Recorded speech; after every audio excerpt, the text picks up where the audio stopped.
Une seule destination, la grande mosquée de Medina Baye. C'est le premier jour du Mawlud. Pour l'occasion, les disciples ne se font pas prier pour assister à ce rendez-vous religieux. Du plus célèbre aux anonymes, ils se convergent tous vers ce lieu de culte, guidés par l'amour du prophète. Le prophète est né dans la nuit du 11e au 12e jour du mois Rabiul Awwal. C'est pourquoi chaque jour, du 1er au 12e jour, le Cheikh Maulana Cheikh Ibrahim, après la prière de Isha, qu'on appelle communément en Wolof la prière de Gué, qui racontait avec ses disciples pour réciter la tahniya, pour magnifier et glorifier le prophète Mohammed sallallahu alayhi wa sallam. À l'intérieur de la grande mosquée, c'est une foule immense que l'on découvre.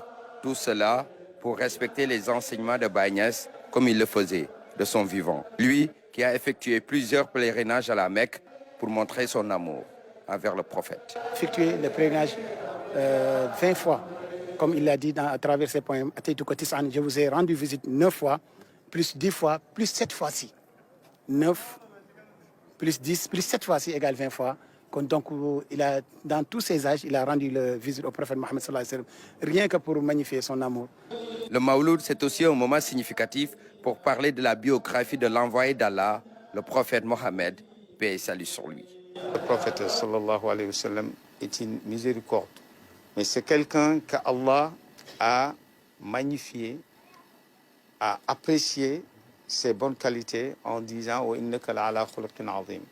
Voilà les symboles que Cheikh Ibrahim visait en mobilisant les jeunes à essayer de participer à ce grand événement pour essayer d'approfondir leur connaissance dans ce domaine qui est la biographie du prophète sallallahu alayhi wa sallam.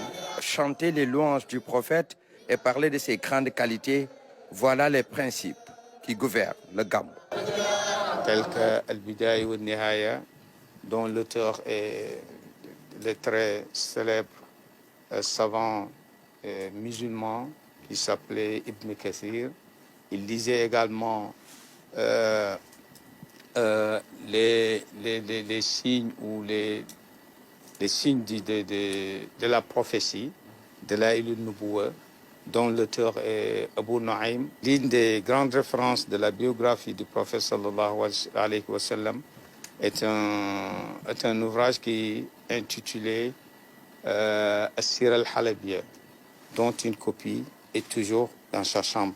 On trouve toujours sa copie qu'il utilisait beaucoup pour mieux enseigner à ses disciples les qualités et les traditions du prophète sallallahu alayhi wa sallam. Le Gamou est un moment important pour revenir sur les enseignements du prophète et de ses compagnons. Une période de prière et de dévotion à Medina Baye, tout brille à l'honneur du prophète.